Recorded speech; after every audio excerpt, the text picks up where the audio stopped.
all of you should also believe in charity and try to be diligent in charity, and then in the future you will have very great merit and good life, or something like that. Yeah. So everybody in that assembly just inspire to make offering. Please continue watching to find out more. Supreme Master Ching Hai's lectures are not a complete meditation instruction. Please do not try alone. For free of charge guidance, please visit godsdirectcontact.org or contact any of our centres near you.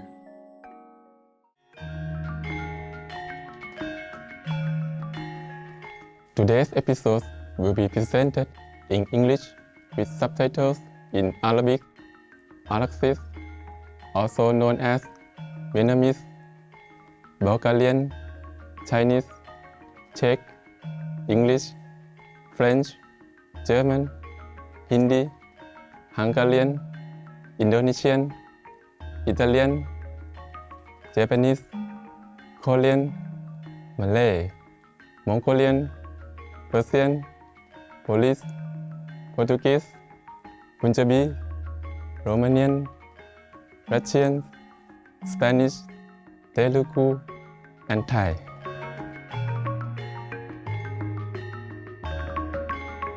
ขอต้อนรับด้วยความยินดีครับท่านผู้ชมที่มีเสน่ห์ผมชื่อฐานานุวัฒน์จากสงขลาในประเทศไทยที่เป็นมิตร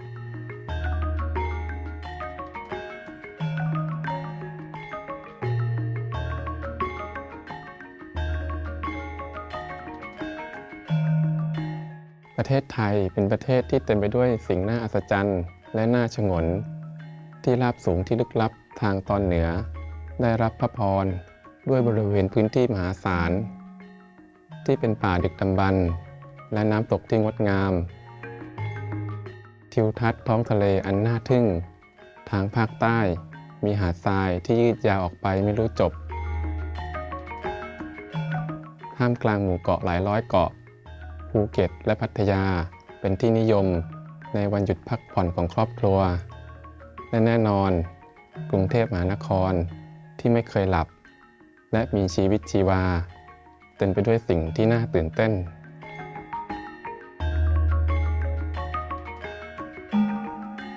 ประเทศไทยมีชื่อเสียงในเรื่องผลไม้เขตร้อนที่อุดมสมบูรณ์และอาหารที่มีกลิ่นหอมยังเป็นประเทศที่ส่งออกข้าวที่ใหญ่ที่สุดในโลกด้วยมากกว่า11ล้านตันที่ได้ส่งออกในปีค.ศ. 2017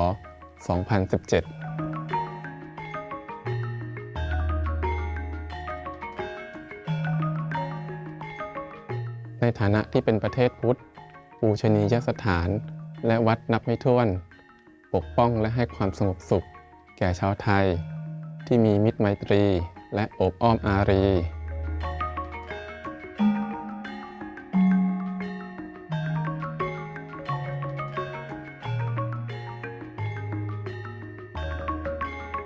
เรามีความสุขมากที่ได้มาแนะนำอย่างคร่าวๆถึงประเทศไทยที่เป็นที่รักกับท่านชาวไทยผู้อ่อนโยนปรารถนาให้ท่านได้รับความรักและพระพรมหาศาลจากพุทธะ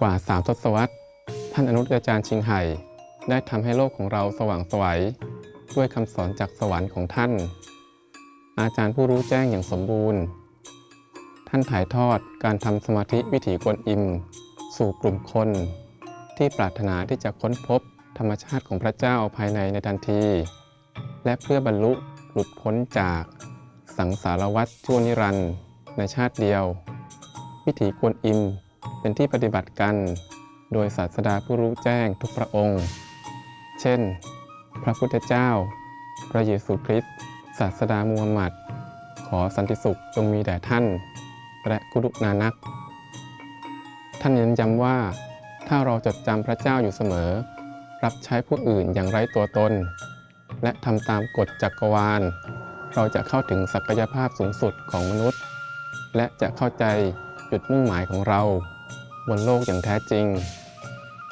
ท่านอนุตอาจารย์ชิงไห่เป็นตัวอย่างพิเศษที่ยังคงอยู่ของความเมตตาท่านส่งความช่วยเหลือด้านวัตถุและการเงินและความรักอยู่เสมอให้กับผู้ลี้ภัยผู้ไร้บ้านเหยื่อภัยพิบัติธรรมชาติและงานบรรเทาทุกข์อื่นๆที่จำเป็น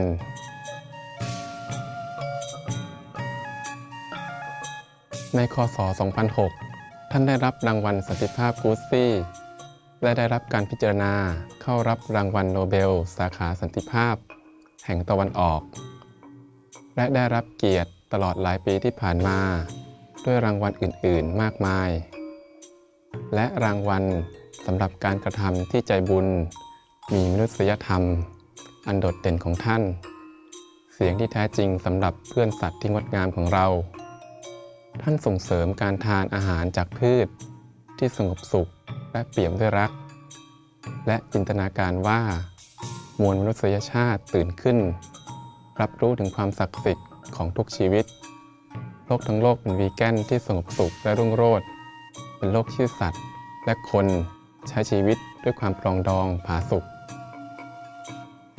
การริเริ่มเพื่อเผยแพร่แนวทางวีแกนของท่านมีหลากหลายรวมถึงการแจกใบปลิวทางเลือกใหม่ในการดำรงชีวิตเครือข่ายร้านอาหารวีแกนนานาชาติเลิฟวิ่งฮัทโทรทัศน์สุพรีมมาสเตอร์และการพูดคุยกับรัฐบาลและผู้นำสื่อที่มีอิทธิพลอยู่เป็นประจำและการเข้าร่วมการประชุมที่ถ่ายทอดทางโทรทัศน์เรื่องการเปลี่ยนแปลงภูมิอากาศไม่ว่าเราจะรับรู้มันหรือไม่ความพยายามของท่านมีอิทธิพลอย่างมากต่อความตื่นตัวทั่วโลกเกี่ยวกับวิถีชีวิตที่เป็นมิตรกับสัตว์และหนทางแห่งเมตตานี้สามารถนำสันติสุขอันยืนยาวมาสู่ประเทศต่างๆในขณะที่ปกป้องโลกของเราจากการเปลี่ยนแปลงภูมิอากาศท่านอนุตอาจารย์ชิงไห่ได้เดินทางทั่วโลกนานหลายปีตั้งแต่ทวีปอเมริกาถึงแอฟริกายุโรปถึงหมู่เกาะโอเชียเนียในแปซิฟิกและจัดปาฐกถาหลายร้อยครั้งกับสาธารณชนและศิษย์ของท่านในหัวข้อจิตวิญญาณต่างๆหลายหัวข้อวันนี้เราได้รับพระพรที่จะนำเสนอบรรยายธรรมที่ลึกซึ้งเรื่องหนึ่งชื่อว่าเรื่องราวในพุทธศาสนาเด็กหญิงที่เกิดมาพร้อมกับผ้าไหมสีขาวตอนที่2ของ3ตอนระหว่างอาจารย์และลูกศิษย์ให้ไว้เป็นภาษาอังกฤษในวันที่ 28 สิงหาคม 2015 ฝรั่งเศส First, I have heard this is from Ananda. At one time, the Buddha is in a Soviet country and stay in the ashram called Kihuan. He was preaching there for monks and lay people alike. Yeah. At that time, in that area, there was a noble, rich man who has one daughter. Yeah, she is very beautiful, has a very dignified and respectful manner. And you can rank her top 1 or 2 in the country from all aspects. A very worthy person. But there is one thing very strange about this girl. The moment she was born, she has a piece of white silk wrapped around her body. Yeah. And then the parents feel a little worried, so they call the astrologer to come and check out what is it. Yeah. So the astrologer, the seer, yeah, the clairvoyant person tell the parent, you two should not worry. Yes, your daughter is a meritorious person very, very worthy. Yes. I will call her Tokli, yeah, something like, yes. Then this girl named Tokli, as she grow up, the piece of silk also grow with her. Yeah. She is not only beautiful, she come from a very rich and noble family. Yes. So many gentlemen, young boys came and asked for her hands of marriage, but she didn't want anybody up to date. No. Yeah. One day, the parents called some of the jeweler come to her house to make some of the jewelry. Yeah. And she asked respected father, "What are you making all this jewelry for?" And he said, "Yeah, you are already grown up. I'm making all this, make ready for you to marry and, you know, to marry and have a family." So she said, "Father, uh, husband and wife are just a temporary union. Yeah, I think it's useless. Yes, it's only making more trouble, pain, and suffering to my life, in life. Yeah. Uh, I think not just suffering for me, but also for other people, concerning people, maybe husband as well. Yeah, that's for sure, huh? I myself really think and wish to become a monk, become a renunciate. That would be the best solution and the best idea and the best thing to do for me. So the parents has only one daughter.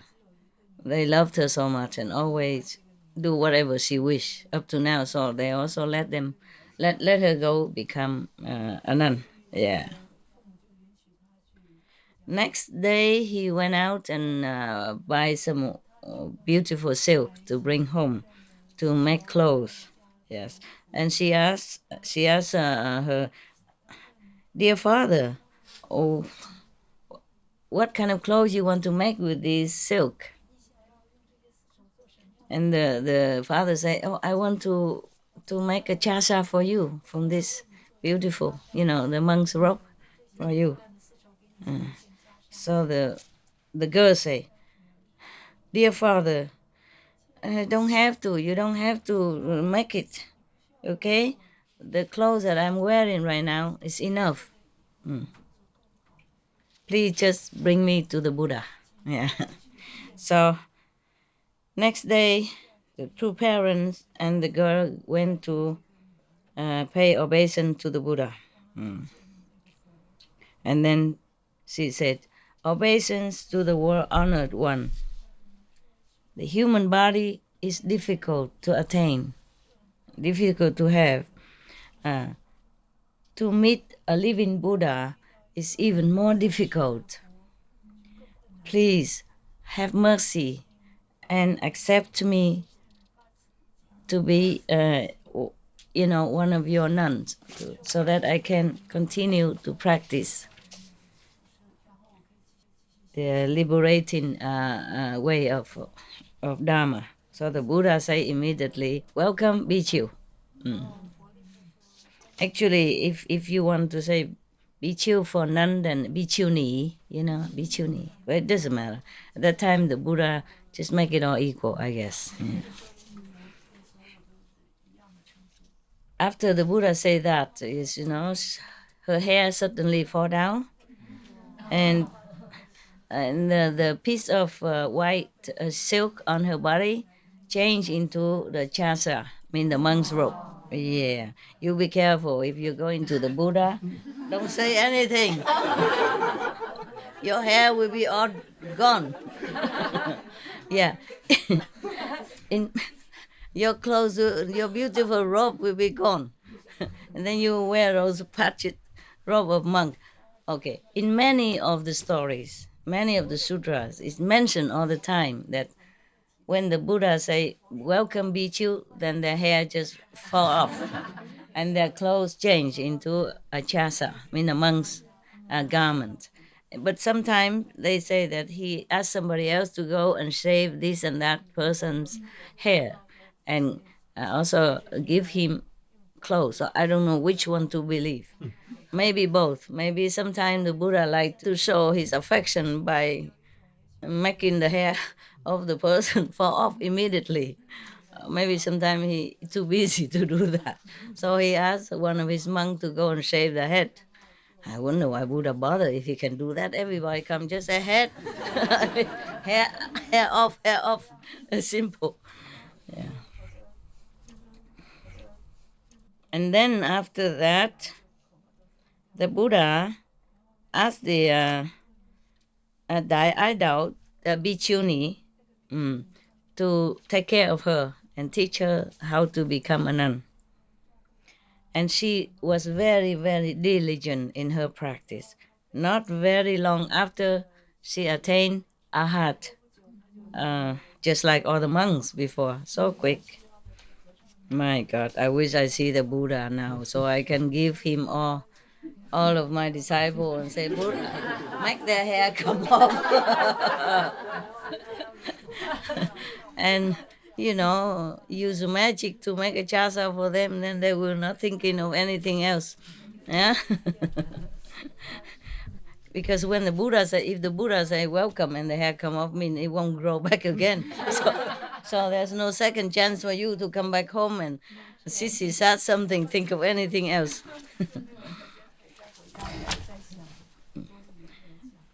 Okay, yeah.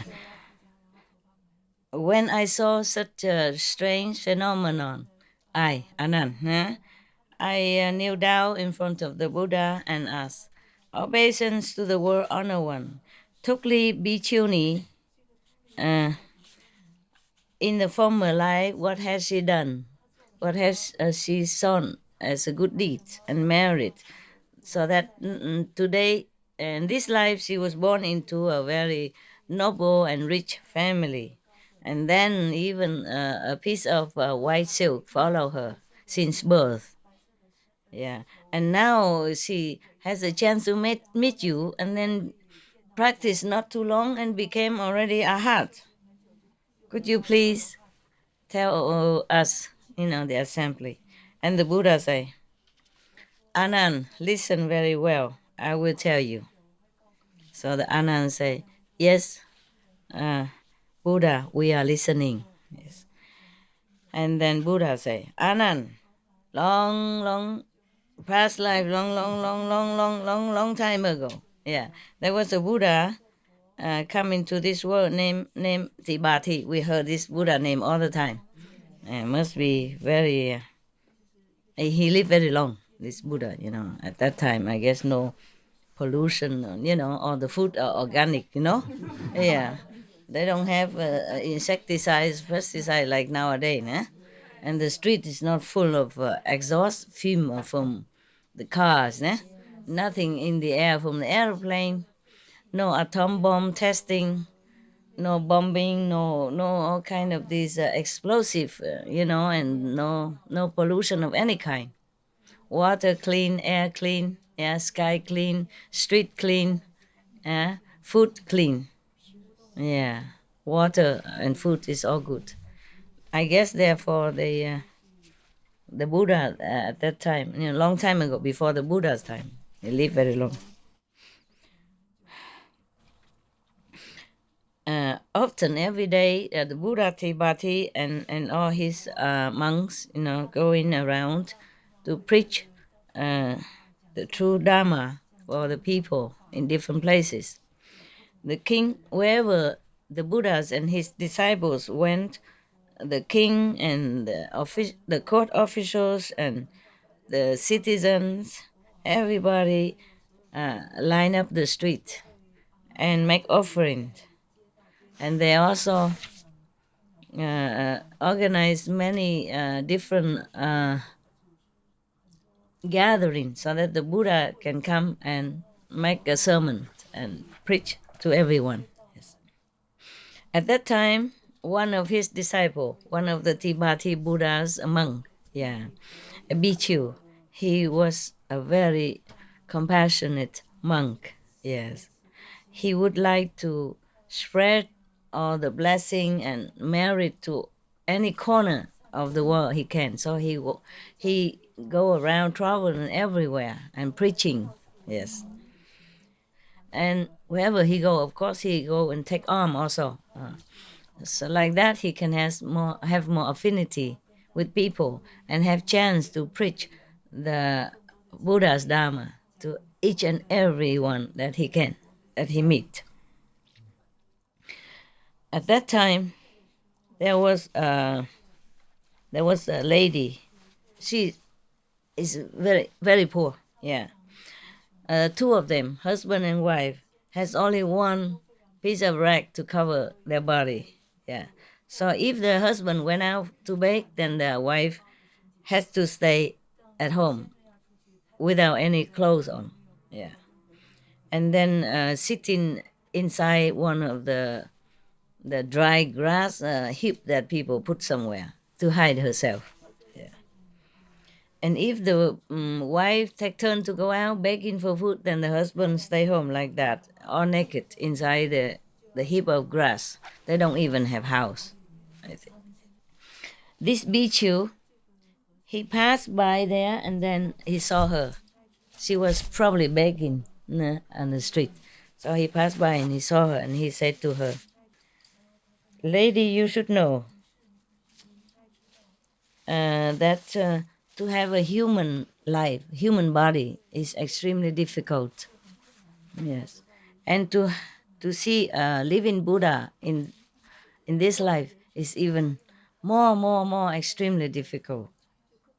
Nowadays, the Buddha is in our world, and he's preaching everywhere. You should go there, listen to the Buddha sermon. It will be limitless merit for you now and in the future. Yeah. You should know also anyone who is poor, yeah, or in a lowly position because they have been greedy and uncharitable in the former life. Anyone who often give charity or who can give something to charity, they will be in a noble and rich position, yes, in many lifetimes.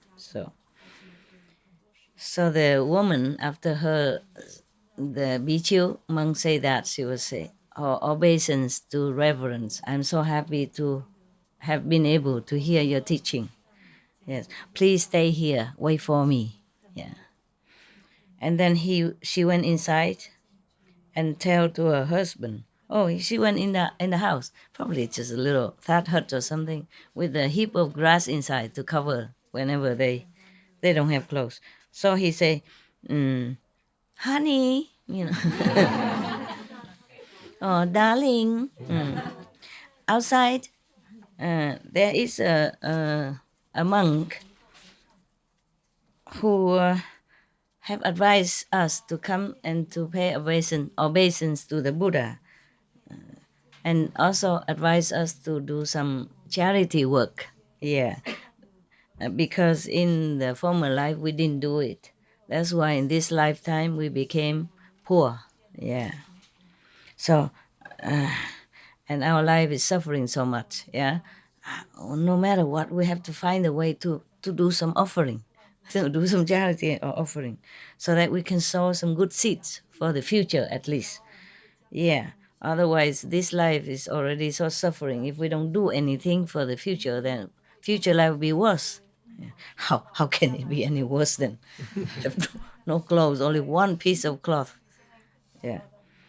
Okay, so the husband say, "Look, what do we have to offer? Today we have some food to eat if people give to us. Tomorrow sometimes we don't have. And the next day we don't even know if we have any meal to eat. What can we offer to anybody or do charity?" Okay, so the wife say, "Dear husband, in the former life we have been greedy and stingy. That's why we didn't uh, give anything to anyone. That's why in this lifetime we became so poor and so suffer. If this lifetime we don't do anything, we don't give anything to charity, then in the future, what can we rely on to survive? Now you have to listen to me. I decided that we have to do charity. I must offer. Yeah. So the husband was thinking, maybe my wife has hidden some, some money, some property somewhere. Yeah. So then we just say, okay, to make peace, yeah, to check out what she has. Yeah. Okay, được rồi. Okay, you can make a charity. I'm very happy. Okay, all right. And then now she said, husband, darling, honey, sweetheart, I want to offer this piece of cloth. Yeah? You okay? So the husband said, but both of us, we have only this piece of cloth to go out and to beg for food. If we give it away, how are we going to cover ourselves in order to go out to beg for food? Then both of us just go sit here and stare at each other until we die. So the wife say, darling, sooner or later we die anyway.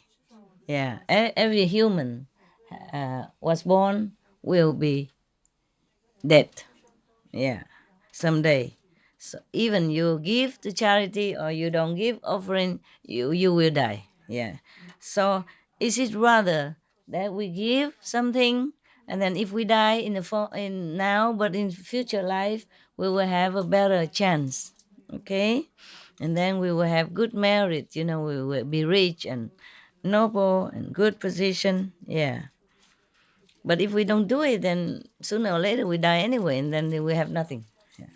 So the husband heard that, and he also feel it's logical. Okay, okay. He was very glad, very pleased. Joyfully give. And he said, "Oh, that's very good. You talk very logically. Okay, okay. Uh, now, okay. So we will choose the death, and then so that we can offer this piece of cloth for the future." So both of them, okay, agree, happy. So then she came out and said, Reverend, great Reverend, please can you climb up to the roof and wait there for me? Because I have some very humble small thing. Want to offer it to the Buddha. So the monk said, if you want to make offering and you just offer in front of me right now, why I have to go to the roof, the roof of the house? So she say, dear reverends, yeah, both of us have only one piece of cloth.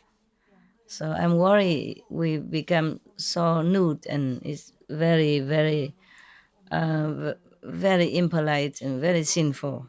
My body cannot cover. We have nothing to cover. So that's why. But it's okay. If you don't want to go on the roof, then it's okay. So she went inside. They closed the door of the house and she threw the piece of cloth outside. The Bichu saw that both husband and wife so sincere like that. So he accepted, the dirty and filthy, smelly piece of cloth. He accepted, with the generous heart, and he even blessed them. Yes. And then he brought the piece of cloth, went back to the Buddha. When he arrived in the ashram, the Buddha immediately asked him, bring that piece of cloth here for me, to me.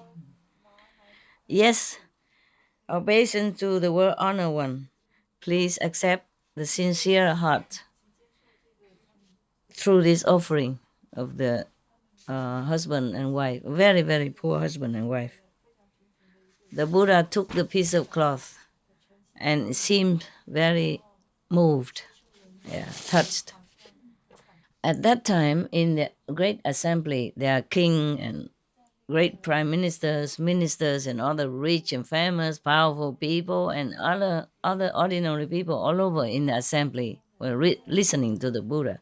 So they feel strange that why the Buddha holding that piece of stinking and tattered piece of cloth, dirty and smelly and tattered like that, and why does the Buddha look pensive? Yeah, because of that. Yeah. So the Buddha knew what all the people were thinking. Yes. So he said, in this whole great assembly of all of the people who want to make offering and who is making offering, none of you can compare to the purity of this husband and wife who offer me this piece of cloth. He can feel it. He can feel the love, the energy, the sincerity, the purity of the couple. Yeah, that's why he said. Oh, after the Buddha heard the Buddha say that, everybody was feeling kind of frightened, uneasy, and the queen immediately, happily took out her royal robe. Yeah, and all the jewelry. Yeah, and the king also take out his robe, and clothes and money, whatever At that time they have, and then the king and the queen, asked his subordinate to bring all this to the couple, to give it to the the poor couple. Oh, now they have lots of money. Yeah. And then they invited her to come immediately to the Buddha's preaching area. You have anything similar? Go find the Buddha and give it, and then maybe the king or the queen of this country. We don't have any king and queen, so too bad. Yes. Because of that, the Buddha also, by the way, preaching the merit of charity. Yeah. And also the bad consequence of being greedy and stingy, for everybody. Also the sin of stealing, of taking things from people. So many people at that time inspired to do charitable deed. At this time, the Buddha remind the whole assembly and Anand. He said, Anand, you should know the wife of the poor wife at that time now is the Bhiksuni now, the one with the white silk, because she has such a purity, such a pure heart, a sincere, humble heart to offer this piece of cloth at that time to that Buddha. So now 91 aeons, everywhere she was born, always have this piece of silk wrap around her, natural, and clean. No need washing machine, nothing, I guess not. And always she was born in rich, powerful, famous family, and lacked nothing in her life. Yeah.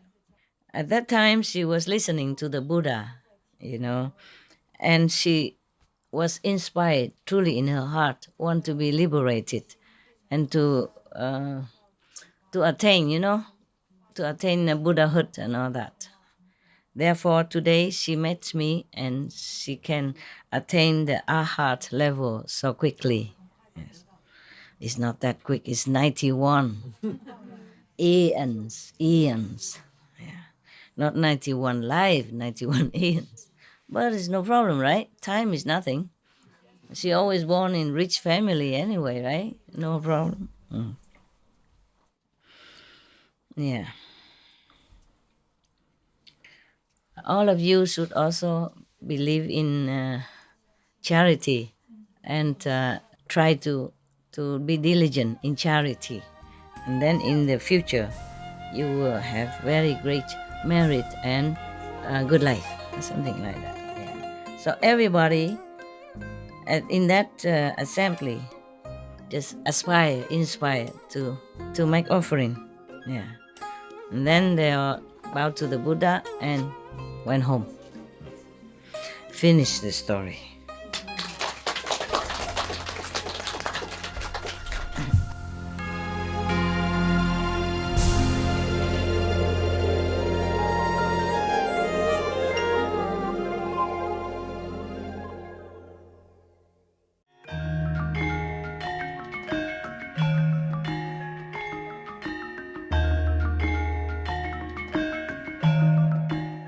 ท่านผู้ชมที่สง่างาม ขอบคุณที่มาร่วมรับชมเราสำหรับรายการในวันนี้ที่มีชื่อว่า เรื่องราวในพุทธศาสนา เด็กหญิงที่เกิดมาพร้อมกับผ้าไหมสีขาว ตอนที่2ของ3ตอน ระหว่างอาจารย์และลูกศิษย์โปรดอยู่รับชมโทรทัศน์สุพิมมาสเตอร์สำหรับรายการทางบวกที่มากกว่านี้รายการต่อไปคือบทคัดสรรจากหนังสือศักดิ์สิทธิ์ของพุทธศาสนาหวาห่าวตอนที่2ของ2ตอนในถ้อยคำแห่งปัญญาขอให้วิญญาณที่สูงส่งของท่านพบกับการต้อนรับด้วยความพอใจไม่ว่าที่ใดที่ท่านไป May your noble souls meet with welcome approval wherever you go. For more details, please visit suprememastertv.com/bmd